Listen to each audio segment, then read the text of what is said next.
Fried rice বানানোর জন্য প্রথমে নিয়ে নিচ্ছি কিছুটা কাজু আর কিশমিশ, কিছুটা বিনস লম্বা করে কেটে রেখেছি, মটরশুঁটি নিয়েছি, আদা কুচিয়ে নিয়েছি, ক্যাপসিকাম লম্বা করে কেটে রেখেছি, গাজর ছোট সাইজের দুটো কুচিয়ে রেখেছি, 400 গ্রাম বাসমতি রাইস ধুয়ে পানি ঝরিয়ে নিয়েছি, দুটো তেজপাতা, দারচিনি, এলাচ, লবঙ্গ ধুয়ে রেখেছি। হাঁড়িতে পরিমাণ মতো পানি দিয়ে 2 চামচ লবণ দিয়ে দিলাম, তেজপাতা গোটা গরম মশলাগুলো দিয়ে পানিটা ফুটতে দেব। ফুটন্ত পানির মধ্যে ধুয়ে রাখা চালটা দিয়ে দিচ্ছি। চালটা একটু নেড়ে নিয়ে কিছুটা সাদা তেল দিয়ে দেব, এতে ভাতটা ঝরঝরে হবে, একটার সঙ্গে আরেকটা লেগে যাবে না।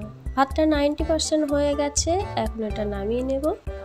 একটা কড়াইয়ে কিছুটা সাদা তেল আর 1 চামচ ঘি গরম করে নিচ্ছি। এর মধ্যে কাজু দিয়ে দিলাম, কাজুটা হালকা নেড়েছেড়ে একটু ফ্রাই করে তুলে নেব, খুব কড়া করে ভাজিনি। একইভাবে কিশমিশটাও নাড়াচাড়া করে তুলে নিচ্ছি। ওই তেলের মধ্যে বিনসগুলো ভেজে নেব।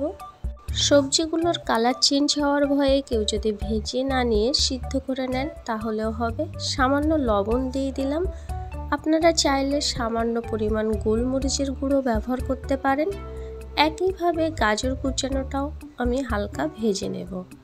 আমি এখানে খালি লবণ ব্যবহার করছি, আপনারা চাইলে গোলমরিচের গুঁড়ো একটু ব্যবহার করতে পারেন।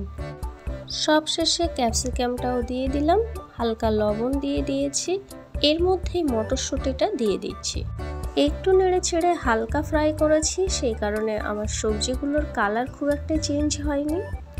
ভাতের ফ্যানটা ঝরিয়ে দুটো প্লেটে এভাবে ভাতটা বিছিয়ে ঠান্ডা করে নিয়েছি, এতে ভাতটা ভেঙে যাবে না এবং জড়িয়েও যাবে না।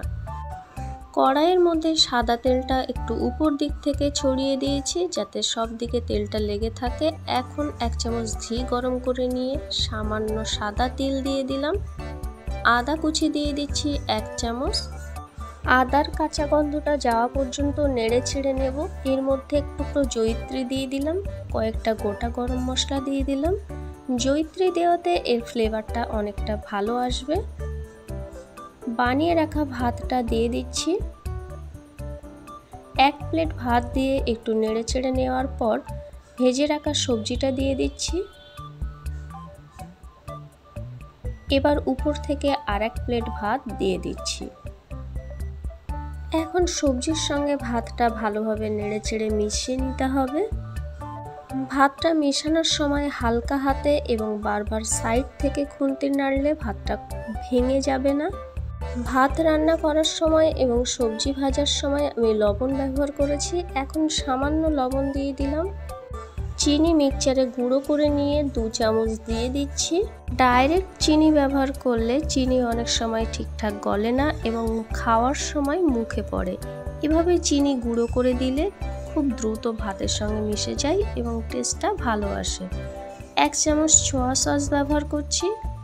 চাইনা রেসিপিতে সাদা তিল এবং সোয়া সসের ব্যবহার আমরা সবাই দেখে থাকি, তবে এই পর্যায়ে আপনারা চাইলে 1 চামচের মতো গোলাপ পানি বা রোজ ওয়াটার ব্যবহার করতে পারেন, এতে খাবারের ফ্লেভার এবং টেস্টের মাত্রা বাড়িয়ে দেবে।